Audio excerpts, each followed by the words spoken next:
So, Dennis Hegstad, Shopify app ecosystem entrepreneur and VC hater. Can you give me a 5-minute bio of your significant career milestones, including what got you started building Shopify apps? Because I Okay. look and I don't see that you like had a bunch of ecom brands and you were solving your own problems. Uh, that's that's true. So 5-minute bio to get to kind of where I am now, I guess. I started doing e-commerce during MySpace around 2008, 2009. Built a website on WordPress when WordPress was like freshly new. PayPal had just put out either a buy button or express checkout. I forget what they called it. And me and a friend or two friends, one was a graphic designer, more of an illustrator, and the other one was like a front end kind of developer. I was like, hey, I want to build this brand, and basically got this site live and started selling products through MySpace and going to like music shows like Warped Tour and things like that. Uh, then, yeah, then I did that for a couple of years. MySpace went away. I got a little older, moved to Los Angeles, stopped doing the e-commerce site, got heavy into Twitter with building meme accounts, grew a meme network of accounts to about 12.5 million followers. And I was building websites that were like viral blog sites, basically like BuzzFeed before BuzzFeed was out. Yeah. And Just like all in ARB. just Like, arbitraging ad yeah, revenue. Yeah. And so yeah, we yeah. were basically I was sending clicks from my social media accounts on Twitter, my 12 million followers, to websites that I owned and operated and had people producing content on, and would monetize with Google AdSense and affiliate ads and other things. And, was generating thousands of dollars a day in revenue. And I thought I was like, figured it all out. Yeah, totally. Yeah, at that age, it doesn't take a lot. You're like, Yeah, I'm "This like, is yeah, I'm gonna sweet." buy a Mercedes and Yeah. cat and Yeah, and blah blah totally. blah. And then Yeah, as soon as I do that, I get banned from Google AdSense. I lose my monetization. I start right. having to figure things out again. Then I got into affiliate marketing because of that, which was because I didn't want like net 30 payments, and I didn't want to get banned from Google and lose Yeah, my income. And so I got into affiliate marketing with my Twitter accounts, which then grew to building like a platform to monetize social media accounts. This was in 2014. So I got yeah, all my friends on Twitter and Tumblr and Snapchat and whatever to all connect their accounts, and they would opt in to share their analytics and data with brands, and brands would create campaigns that were self-serve, and we were doing decent. yeah. Uh, What Fast was that forward, called? it's called Exposely. Yeah, It wasn't massive, but in terms of revenue, it was like a couple, maybe like 1.5 million or 2 million in yeah. our first year, which was That's great for where I that's was. yeah, that's fantastic. But I Uh, thought that I already like, because I was so deep in it, I thought that the market was super saturated by 2015, 16, and I got out. And then even right, now, still growing. So I'm like, right. maybe I should have stuck around with that. But Yeah, like just the marketing connecting like people with audience to yeah, and we were brands with performance based. products. Yeah, Yeah, we were performance based too. So a brand could pay for a click, they could pay for a conversion, they could pay for an install, they could pay hmm, for any type of performance based marketing. And the brand chose what those parameters were and the price. They provided the links, the post back URLs, pixels, creative. So the influencer literally could just like copy and paste stuff and share it. Could actually even post it from our platform, and we would share it to their account via our app, so that we yeah. could authenticate that the message was shared properly and no like foul language was used. Anyway, so I ended up just like winding it down, selling off some of the parts for scraps. Do you know Uh, Justin Rizwani, by the way? yeah, he was actually a competitor at his Yeah. company called Amp. I forgot what it was called, but Yeah, I forget what it's called also, but like it he just did something sounded very the same. similar Yeah. at the same time too. Yeah, Yeah. he lives around the corner from me, actually, like Yeah, 5 miles. yeah, yeah. I know Justin pretty well. But yeah, so I ended up winding down, selling some of it for like way less than what it was worth. Then got back into e-commerce around 2015 from having this paid knowledge, 2016, having this paid knowledge of Facebook and media buying, advertising, monetizing the web, and also doing e-commerce in the past. Like 2016 was a great time to get back into that. And so I started running my own private label brands where I'd order products from China, get my own Yeah. labels designed, have them You're like sent. this classic like Alibaba dream, like I'm gonna buy like 100,000, I did corkscrews and then brand them like whatever. I did charcoal mask, face Yeah. mask. And so in 2016, Facebook ads were really easy to run, videos and images. If you had a good enough ad and it was sensational, you got a high click-through rate, you could just print money basically. Yeah. And for me, I didn't have aspirations of making like a 10 million, 20, 30 million, $100 million brand. I'm like, can I make 50 grand a month in profit or 20 Right. or whatever it is? And Yeah. I was like, sweet, Yeah. this is keeping me beyond fed and happy. Totally. And so I did that to the point of consulting for Fashion Nova in 2017 for about 8 to 10 months. And while I was running their paid ads there, I started kind of getting more exposed to Shopify apps that were Yeah. like a little bit more impactful for a larger merchant. And I could sort of Mhm. see like, whoa, this merchant or this app is doing X for say Fashion Nova. And then I was starting to talk to other friends who had bigger brands and they're like, oh yeah, I pay this app this much. And so then, just kind of explored that. My co-founder, my friend, now co-founder, kind of was like, man, yeah, after looking at some of these apps, we've been doing e-commerce stuff, kind of churning and burning, almost like affiliate marketing. We're just chasing trends and Yeah. making some money and starting over, making some money and starting over. And then we just kind of decided, let's pick an idea that's going to make sense. And, uh, Totally. messenger marketing was getting really big on Facebook and we didn't like Facebook because you can't take your list with you. And they were, capping the reach of fan pages and meme pages and saying, hey, you have to pay to extend and Yeah. boost your post. And we were like, what the hell? No, the one place that wasn't tapped that was kind of making a revival was SMS. And so we just decided like SMS was where we should go and we built an app for it. Sweet. That's what got I recover at least. By the way, like what a beautiful ecosystem Shopify Plus is. I mean, here's the way I sort of think about it. It's like the brands are great. There's shitloads of traffic and there's shitloads of GMV going through. Like all you have to do is make it like a little bit more efficient and you can point at a screen that says you are printing money for them. It's Like crazy. a small optimization priced in the right way is a huge win for you as a vendor.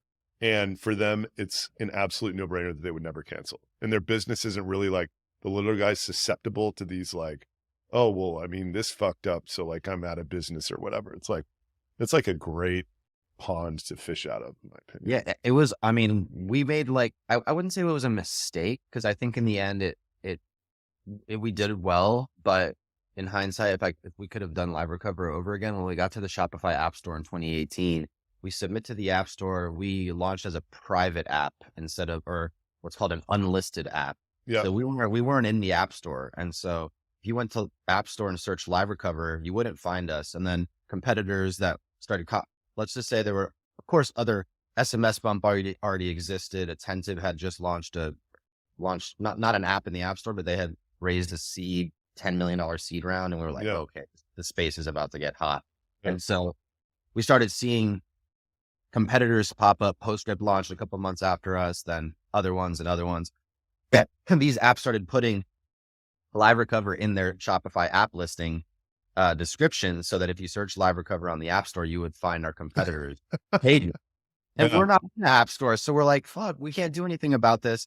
And so after, we just let that happen for basically 2 years. Yeah. And then after 2 years, we made the decision, okay, let's go public because when you build privately and you're not in the App Store, you save 20%. Their fee, right? Which is now changed to 15% after the first million, but we were making over $1 million a year. And so the fees were a lot for us, right? And so but we were like, okay, is the 20% that we're losing to Shopify, would we rather lose 20% to Shopify or 100% to a competitor? Right.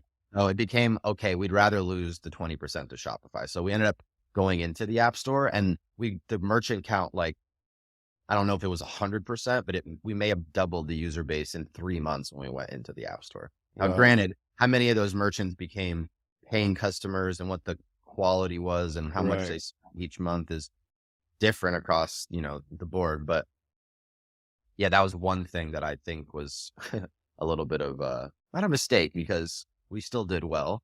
But who knows how much faster we could have grown given that we were a little early. Right. Totally. And then what were the like sort of like how do you compare Live Recover to Attentive or whatever? Like Attentive's trying to be Klaviyo for SMS. What was Live Recover doing? Basically.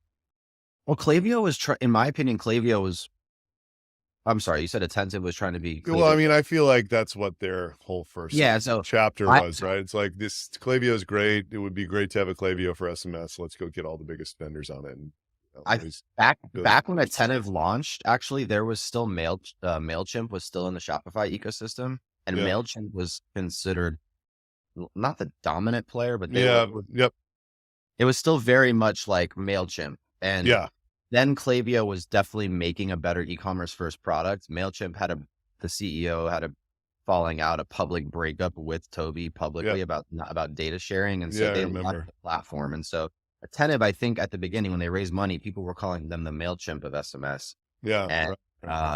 So we saw that and we were like, we don't want to build a MailChimp of SMS because one, at the end of the day, like money will be the moat here, right? Like MailChimp could just add SMS and Klaviyo can just add SMS. And then all of a sudden they have the merchant base to like just turn on that channel, right? They didn't for quite some time, which was a little surprising, but we wanted to do something that differentiated us enough that we were defensible to, and maybe even complementary to these tools, right? The long-term goal was like, how can we be sitting alongside Attentive and alongside, or even on top of PostScript, Attentive, this, that, and been looked at as like the thing that doesn't scale, but that like is really beneficial when you do it. So it's worth paying a premium for, but it's not something that most small businesses can afford to do because it just becomes too expensive to do in-house. But then when you get to the top tier in the enterprise, you have enough people, right? Where you don't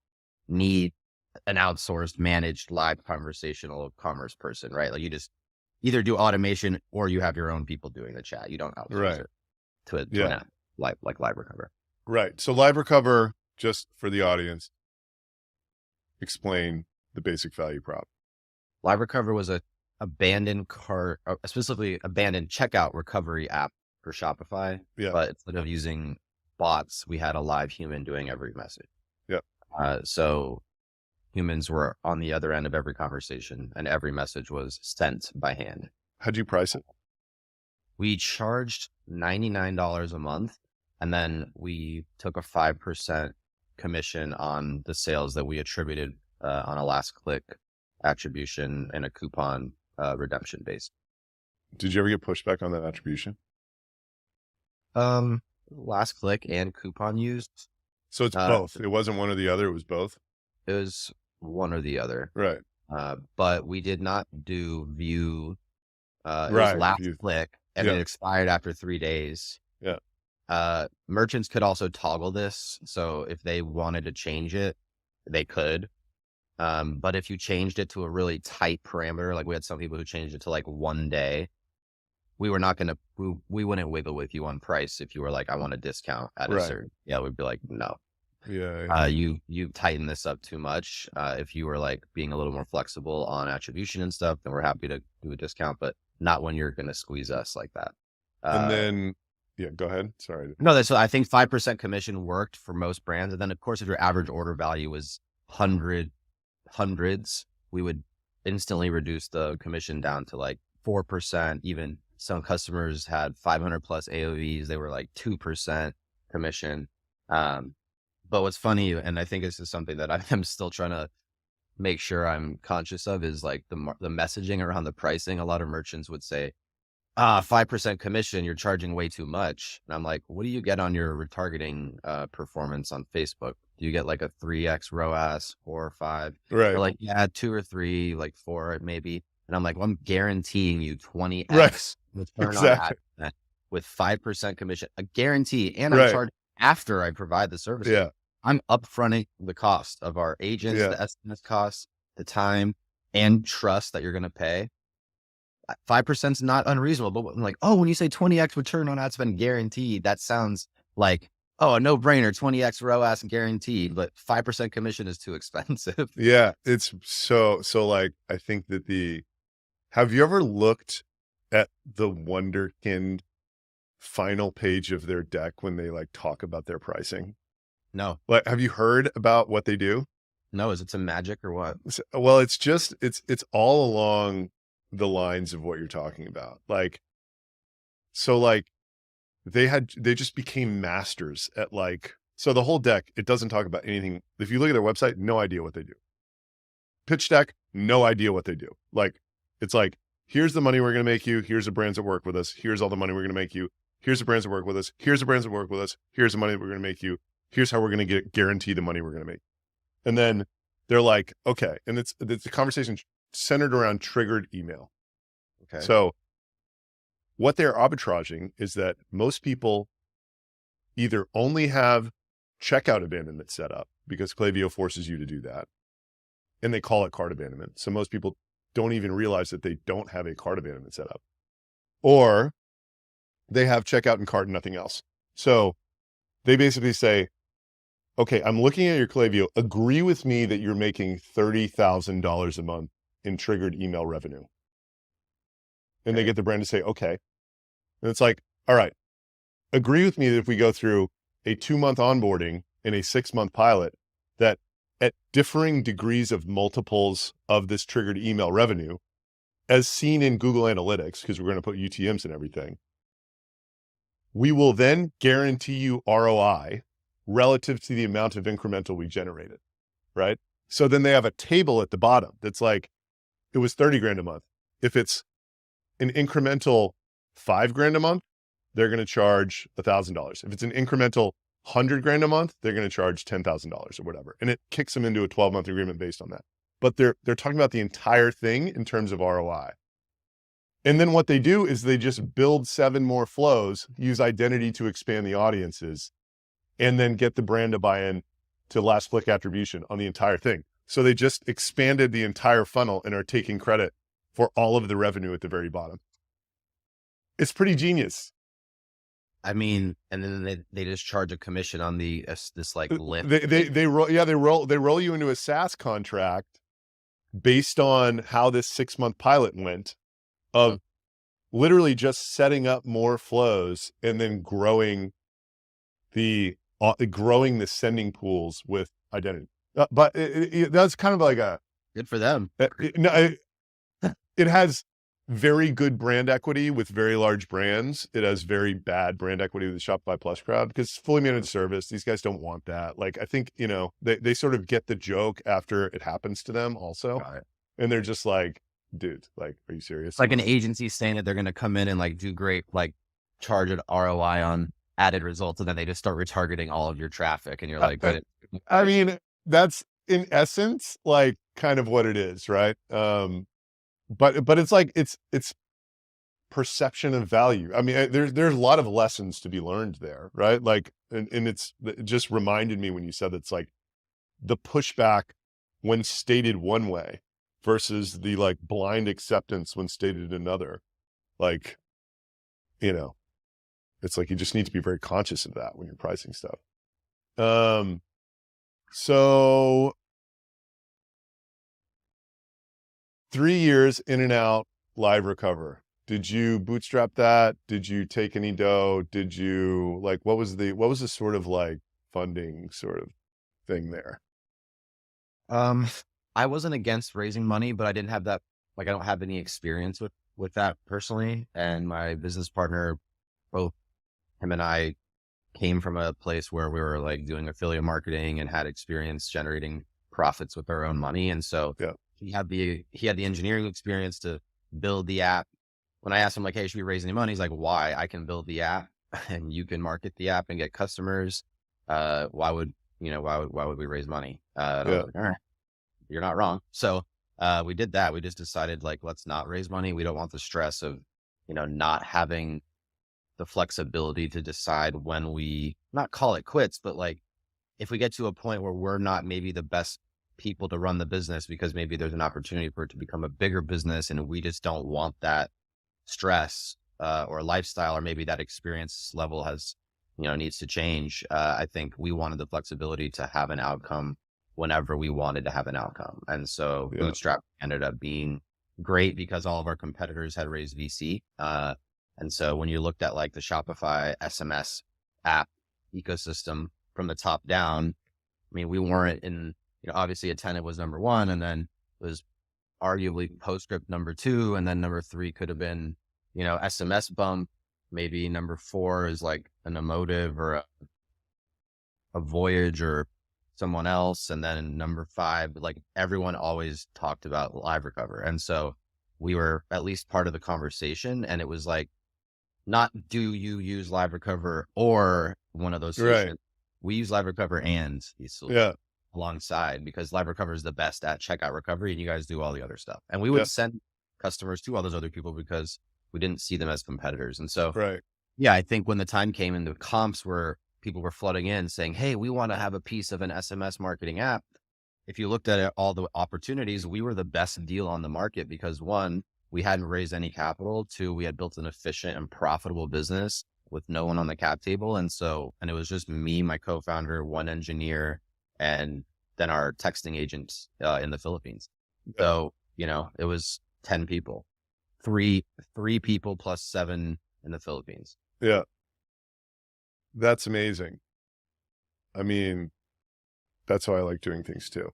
Yeah. So like when you look at other apps, right, they're raising at 40x revenue, 50x revenue. And so for us, it's like, wow, we could have raised at over $100 million valuation based on the comps. But then it's like, at what point do we, then we got to really go for this massive, now we're kind of like stepping into the pros out of like graduating from a certain league where, we felt comfortable. And it's not that I'm not confident in my skills. I didn't care to play for that kind of level of stakes. And so it's, it was a good time to take like if you raised at that valuation, you would have had to have built Attentive. Like that would have been the next thing. That would have been the next thing, because like they raised at 7 billion and they had to go build Klaviyo. Exactly. And like Klaviyo raised at 10 billion and they had to go build Attentive. It's like you just in fucking Yachtpost doing the same thing. Like they're building,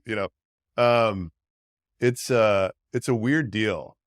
And I sold my first business last year, and like, I don't know anything about selling businesses. All we had these bankers, and they're just like explaining, it's like the larger the valuation is that you're trying to sell for, the fewer buyers there are, which makes intuitive sense, but like, it just doesn't occur to you, It's like, if you're probabilistically trying to maximize a situation that gets you in a really good place in your life, like the smart thing to do is try to sell for like 50 to 100 million. Because you can probably, if you're a good entrepreneur and you know how to build software and you know how to market products and you understand product market fit, like there's a really, really good shot you can create a business worth that much without taking any kind of funding. And then this came up in a conversation last week I was having about our current business. We were just talking to this, like maybe we'll do like a big secondary in a couple of years. I don't know, but like I'm using some venture debt. Like I'm buying a co-founder out of like 80% of my stake. And the idea is like sort of take, if the trajectory continues to ramp, take chips off the table to the point where I'm fine and can really gas it. And we're talking about the type of investor to do that with. And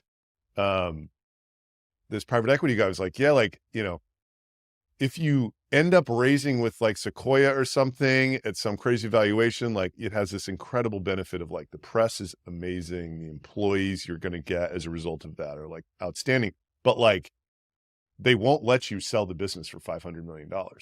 Like that's not a possible outcome anymore. Like you have to go so much bigger than that if you sign up for that type of thing. There's just all of these like,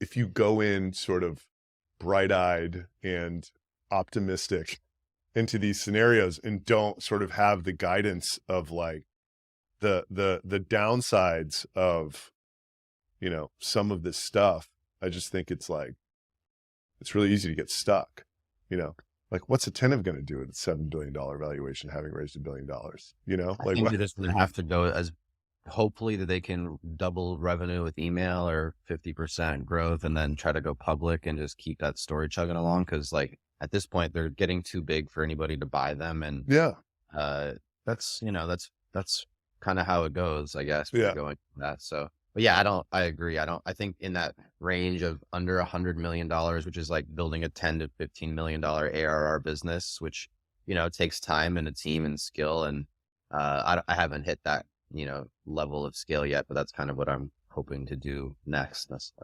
If in an ideal situation, we'll see how it goes. I think you're on the right track. This conversation makes me highly confident that you're going to get there very soon. We'll see. So, so 3 years in and out, like how quick was the product market fit on that? I remember talking, Matt from the feed was like one of your customers, right? Do you Yeah. know yeah. So like, he was like telling me how great it was. And like, he's like, dude, if you combine your thing with like this live recovery thing, it would be like the best product ever. And I think I even like I like wrote somebody on the website and I was like, dude, do you guys like white label? This is like really early in the journey when we weren't quite as like defined as Mm. how, what was the perfect product.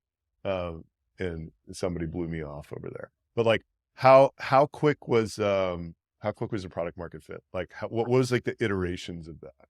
We started my business partner and I were both running our own drop shipping sites and our own private label brands. And I was consulting for Fashion Nova. And then when I left them, we were using like SMS bump and then had situations with like customers texting back the bots being like, hey, I have a question or whatever. And they just wouldn't get responded to. And it became Yeah.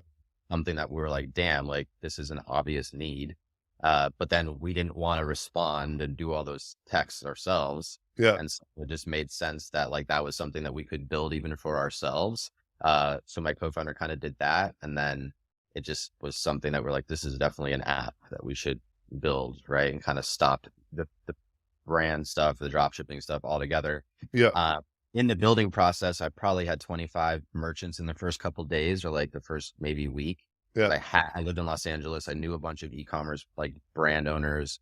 So I don't know what point we felt like we had product market fit, but I know that we went from like, call it 400K in revenue or like 40K in the first year, which was like 4 months, 2018. Yeah. The next year was like 10X that. Yeah. And then the year after that was like 400 or 500% more than that. Yeah. And then we got to the point where people wanted to buy the business. Yeah. Like, bye. And yeah. And so, that was like Yeah. at month 30, we ended up selling at month 30. That's crazy. But I think product market fit probably came whenever all these other apps started raising more money, because Yeah. when we were early in 2018 saying, hey, you want to do text message marketing and we have a live human on the other end, some of the people were like, that sounds spammy. Yeah. And that whenever Attentive and Postscript and all these people had raised a ton of money, they're giving away AirPods to get on phone calls to get marketing about SMS. And then all these brands are like, hey, have you heard about SMS marketing? I'm like, yeah, I hit you up about it like a year ago. Exactly. When it pitched you, and now you're trying to tell me about it. I'm like, yes, of course I'm aware. And so I think they kind of helped educate the market, which gave us more validation because it exposed the problem that automating every conversation wasn't the way. And there are certain conversations that for sure need to be automated, but when it matters, right? It's like, you have a live chat window on your website and it says, hey, talk to us, we're live. And then you click because you have an actual question and it would have been the difference between buying and not buying. And you click and it's like, oh, sorry, we'll be back Monday. Yeah. It's Friday. You're like, well, why is this widget here? Don't even show this to me. Yeah, totally. Brutal So experience. we just wanted to close that gap. And so, yeah, that was it. And to the point of like not having to raise money, I think that gave us our outcome, right? Like we didn't have a venture scale exit, but it was still, 8 figures. And it was like, for my co-founder and I, it was life-changing amount. And also, yeah, man, a lot. Hey, I sold our business for 8 figures, had 3 co-founders, and like, that gives you a lot of cushion, like it makes me treat this experience a bit differently, Yeah. There's definitely like orders of magnitude that like happen with wealth that I think, it's like, I read The Great CEO Within, and the guy's like, so like in his mind, and I don't know, this is written like 5 years ago or something like that. He's like, most people I talk to, there's like a line at $10 million and a line at $100 million. And like, you can kind of do anything that you want to do for the rest of your life if you're just reasonable at $10 million. The problem is once you have that, your brain starts tricking you into like thinking there's scenarios in which it wouldn't be enough.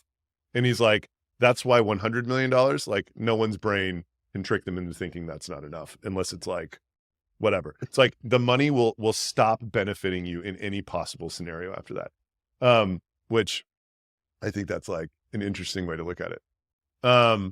So, well, enough. Oh yeah, one more thing I wanted to ask you. How do you set up a team in the Philippines that's competent? This is like we run our prospecting operation out of there, and it's like 5 people. It's run by this one guy named Jim. Jim is instructing these people to list build and then just like send outbound emails that when they get answered, it like goes to the US salespeople. But like this girl, Diana, who works for me, knew Jim, right? If I did, like, I personally wouldn't know how to just find someone in the Philippines. You know what I mean? Like I wouldn't know, like we explain to people what we're doing. And it's like, okay, well, how do you find a gym? You know, like, So I think that was definitely something that was a small learning curve, and it's not like we have some process that I think is great or perfect or anything, but we went through like some websites that are essentially like a job board, almost like a kind of like Upwork yeah, in the Philippines, specifically for remote workers there. And they, you create listings. We would eventually get, in a couple of days, we would have 1,000 or plus applicants. right. And these are like, you set the rate, you have a description about what the job is. Then we'd filter them out from their resume and the application down to, from 1,000 people that applied to like 100 that maybe like, like 50 that we wanted to have basically go through this like test. And it was like, it was called a WAN score. And it basically like tests their like, it's like a cognitive ability test that's Yeah. digital. And you can pay to have them go through this WAN score test.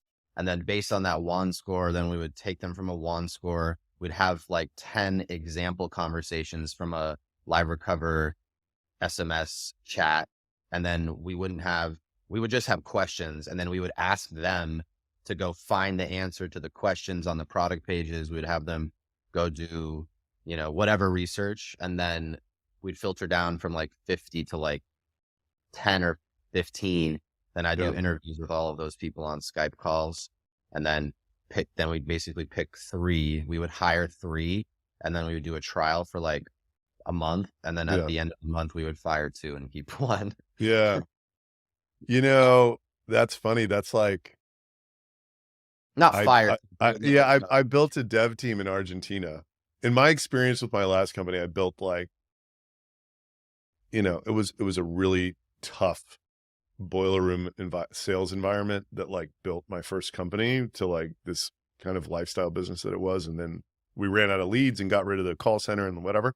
But like, I was like, yeah, build some devs in Argentina. I'll go down there. I'll hire 3, let go of 1 after a few weeks, whatever. You never get it all right. And like, get down there, do that. Like, this guy serves me a legal letter. He serves the co-working place we're in a legal letter. He serves the guy who runs the co-working. I'm like, holy shnikes. I am like out of my league here. And then of course, I realize how much I don't know. I spend like 100 hours with lawyers in Argentina trying to understand what I can and can't do. And like, what makes it hard there is everyone there is paying people under the table for at least half their salaries in US dollars. And they're playing this game where they know when they fire somebody that they're going to get sued, quote unquote, and they know they're going to have to pay the person off to like let it go. Cause it's like the legal system is so in favor of the employee, but you're just playing that game. And you owe the person, when you let them go, twice the amount of salary as the time that they were there. So everyone fires everybody after 2 years. I'm about to move to Argentina. Yeah, no, it's bananas. It's so wild. It's just so crazy how different it is. But like the decision that I came to was, as a US person with a US company and no Argentine identity, I could just pay people under the table like everybody else is doing on whatever platform, TransferWise or whatever. And there would be no possible consequence for me if I kept the team under like 20 or 25 people or something like that. Because like, could you even imagine if an Argentine showed up in like New York and was like, this guy was paying these employees for the last 2 years their full wage, but then he let them go. So they want 3.5 years because that's what the Argentine law is. Like, could you imagine what they'd say in New York? They'd be like, dude, like, next. Like, I'm not wasting my time on this. But there's some team size where there could be this mutiny scenario where it would be worth some ambulance chasing lawyer flying up to New York and like creating some horrible drama in your life. Anyway, I know for us, we had just people who were like in this, phase of kind of like trial. They were like not employees. And yeah, even at the end, they were still just contractors who had agreements that were for like 1 year that were, yeah. but we also followed like whatever. I know we had to pay like a 13-month bonus every year and all these, we tried to follow whatever, obviously like Tradition. Philippine, traditional stuff. But like, we had a small team. So we were kind of like doing what we thought was best. Yeah. Still doing that too, by the way. Yeah. You still have Philippines people? Not right now, but I imagine that we're gonna at least hire our head of customer service, likely to be in the Philippines. The only downside is that I don't love the time disconnect whenever we want to be like a really good. Not that I mean we get great service from everybody that I've worked with in the Philippines. I just think that the downside is really just the time disconnect. Right. Yeah, we do. Diana has them working like a 4-hour block that's right before her morning, and then a 4-hour block that's like starts at 8 p.m. her time, and she's Eastern. You know what I mean? So it's like she has overlap on both sides, but she's not like ruining their lives by being like, you have to be, you know what I mean? Yeah, I like it, but we'll see. As of right now, from our new app, it's just myself, my co-founder from Live Recover again. He's also here in Austin, Texas, me, and then we have another engineer in Vietnam who's in a trial. I guess we're like testing him out to see if he's going to stay, but he's just doing front end development right now. Yeah.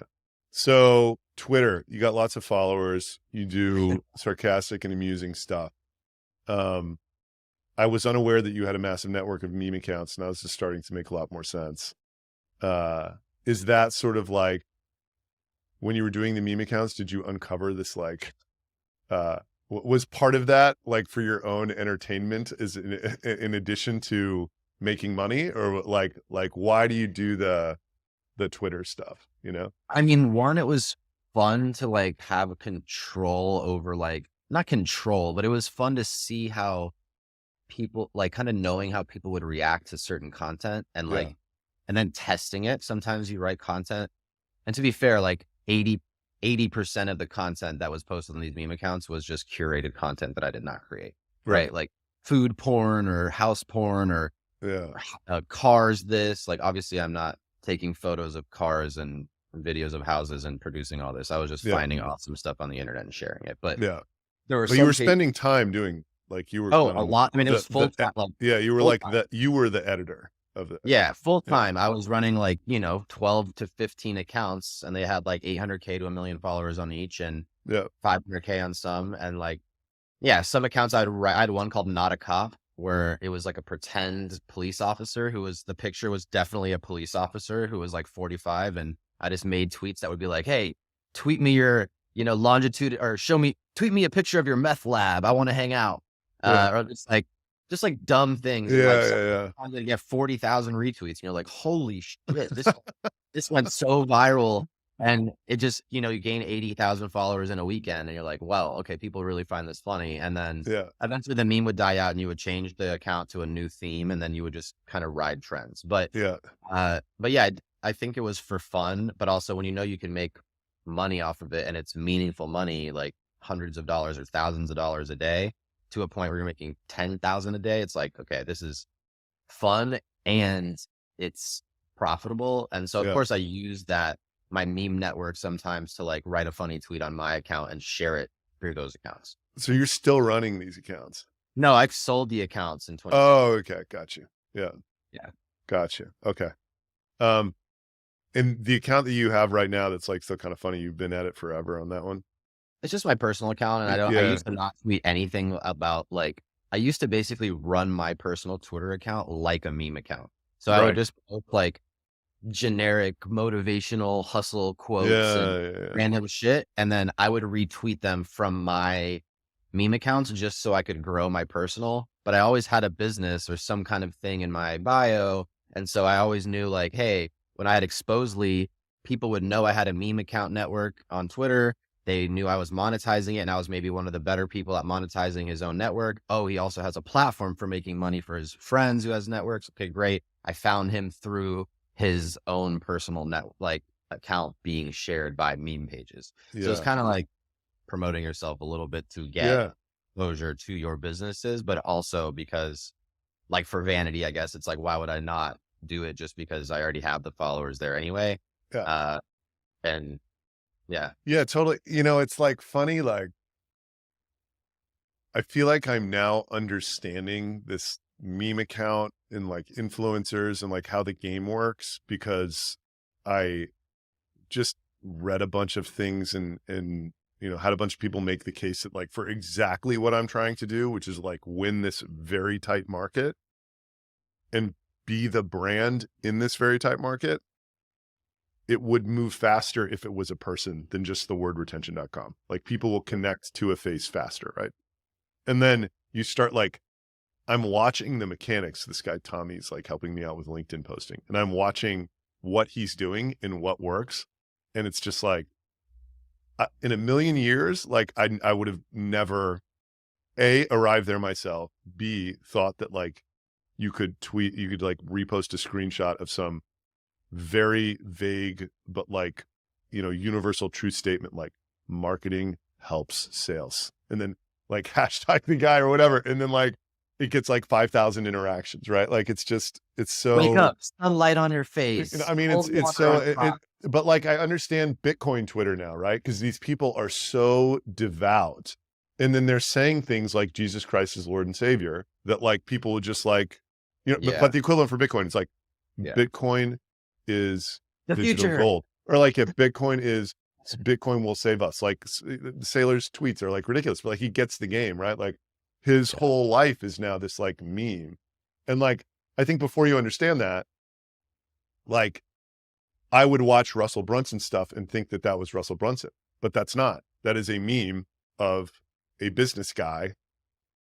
You know what I mean? It's like interesting. Like it's just, It's hard. The thing is, it's hard to outsource a lot of it when you want to do it really well. Like, I yeah, think if you look at certain people online, and I'm not saying any specifics, but like you can generally tell, like, oh, these are all accounts run by the same kind of ghostwriter network. And yeah, you can yeah, yeah, see talking about the exact same thing, yeah, same format, very generic, totally, becomes very saturated quick. Like you're saying a lot, but you're not saying much. And totally. so I think that's the part. Like I would love to outsource all of the Yeah, quote time I spend on Twitter, even though I probably spend like an hour and a half a day on Twitter at the most. yeah, And that's on the computer and on my phone. And so I'm like, yeah, it's some time. But for me, I sold one of my Shopify apps because of a tweet and a DM, right, right? Like, cool. I almost, I made a lot of money off of that scenario. And I don't think if I didn't have a Twitter, I don't know if that would have happened. Right. And right. so that to me, I'm like, okay, there's been many other times than that, but like lots of business, lots of DMs. Sure, I probably burned a lot of business too from saying, stupid shit on Twitter, but like, Right. again, I'd rather say stupid shit and burn bridges than like just post the same regurgitated information like Totally. 8 times a week. So I think there's like a balance between like just posting stuff just to get your voice out there versus like saying real stuff that has substance, which will like get people to agree or disagree with you. But it does help, right? But Right. like at the end of the day, it's like the guys who are and the girls who are running the biggest brands generally are not the ones on Twitter with a million followers posting like threads every week. Yeah. A guy with like 27 followers and they're like, oh, he bootstrapped $100 million a year business. And then that guy sees these guys making 5 million a year with 100K followers or whatever. And he's like, damn, why don't I have 100K followers? I have a $100 million a year Right. business. He starts to want to post a lot because it feels Right. good. And then it's like, dude, you've already got it figured out. Like, I don't think Twitter really is going to change much for your business. Yeah. And this brings up an interesting conversation about authenticity that so like I'm trying to, like, I just don't have time. Like Chase Diamond, for instance, he's one of my advisors sort of helping me with this effort of becoming more visible on social media. It's just something I think that we need to do as a brand and correspondingly I need to do as a person. And like, there are all these ghostwriters on LinkedIn. I agree with you. You can tell who, Houston Gold or whatever his name is writing for, right? It all looks the same. So like, I'm trying to like, use more video, like have a content line that is literally me giving weekly updates about things that I'm working on in our business. That is my face talking about it, right? Like that's like impossible to set to, I don't know. The authenticity thing resonated with me. It's like, at what point are you getting followers and like people, it's just very sort of not you, like you're not actually getting this deep connection that like, whatever. Yeah, it's tough, right? So, but again, like being on social media and being social is sales in a way, but at a certain Yeah. point, it becomes like, I think you see, or I see in at least the Shopify ecosystem, there's some people who run smaller apps and all they do is post tweets and threads on how their app is doing. But it's like, they're small businesses, they're under 500,000 in annual, ARR. They're Yeah. like, a founder or solo founder, or maybe like a team of 2 people. And it's like, okay, if you clearly tapped out your Twitter audience, if you're writing like a thread every day and spending all the time on Right. Twitter, and your app is not growing anymore, Right. right? There's other people who are just not on Twitter and they're going from like 0 to millions in a year or even whatever time frame. And it's like, wait, what? Okay. So clearly there's like, at a certain point, you've exhausted it, and it should be something that you just do for like ongoing social media presence for a brand, for your own personal brand, whatever. But it's not like the lever to pull that's going to, make the big impact, right? That's going to be running a business, sales team, advertising, marketing, SEO, everything that you should already be doing, right? Yeah. I mean, I look at it as a tool. Like to me, it's like I'm trying to build 2 audiences. One is people who have e-commerce stores who care about email. And then the other one is people who I want to hire. And I like create content very differently for both audiences. Like on our YouTube page, which anybody who responds to an interview request, I'm like, watch this one video. And it's really a playlist of 11 videos. That's like me super yoked about the next 12 months, giving like excruciating details about everything we're doing, everything I think, like why we're going to stay remote, like, these questions that like people want to know or whatever. And yeah, I think it's just, you got to know, part of the reason I never did it is because, and I still feel this way to some extent, like I feel like it lacks a cohesive overlying strategy. Like I think it's really easy to just get caught up in the likes and engagement. And just like the nonsense of it. And there's no purpose behind it. And there's no unity and there's no sort of like, anyway, we're running out of time here. So a little bit on work habits. How do you like approach your day? I get up, I'm an early riser, so I don't set an alarm. I just wake up early, which is a blessing and a curse, but I'm like a 5:40 a.m. Yeah, I'm like the same way. 5:45, 6 a.m. kind of guy. Yeah. I don't have a routine and anything special. I just wake up, walk my dog, make a cup of coffee, and then I wait a little bit. I'm not like diving into work at 7 or 6:45. Usually if it's nice outside, I'll go for like a long run first. Yeah. Which is probably half an hour of my time on a regular basis, might be an hour plus. And then after that, just shower, smoothie, and then I sit down and I work. We got the same program, dude. Same program. Do you know? I mean, I appreciate meditation. I appreciate like all this kind of like cold plunging and this and that. And I think if you have a sauna and you want to, like if it makes you feel good, those are all great habits and they're healthy, but I don't get some, I'm not like feeling like Goku and Super Saiyan mode after I do any of these things, like a runner's high and a fresh shower. Oh man, everything. That's kind of the conclusion after 20 years of being an adult. It's like the periods where I just run every day. It just seems to be the most consistently sort of like feeling all day. Yeah. That's so really it. I'll have a long day. I work till like 5. Yeah. Do you know what you're going to do the next day, the day before? Does that make sense?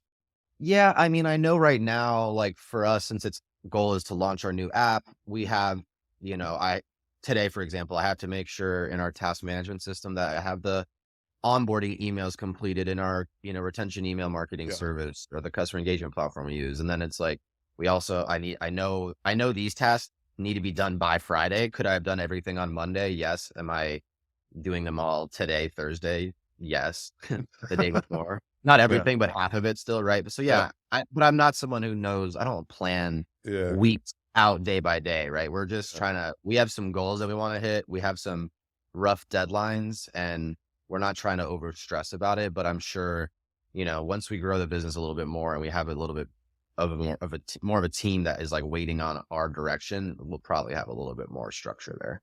Yeah. Mine has gone from pretty much like that to just my calendar's a disaster. I mean, I'm working on fixing it, but it's just like, oh my God.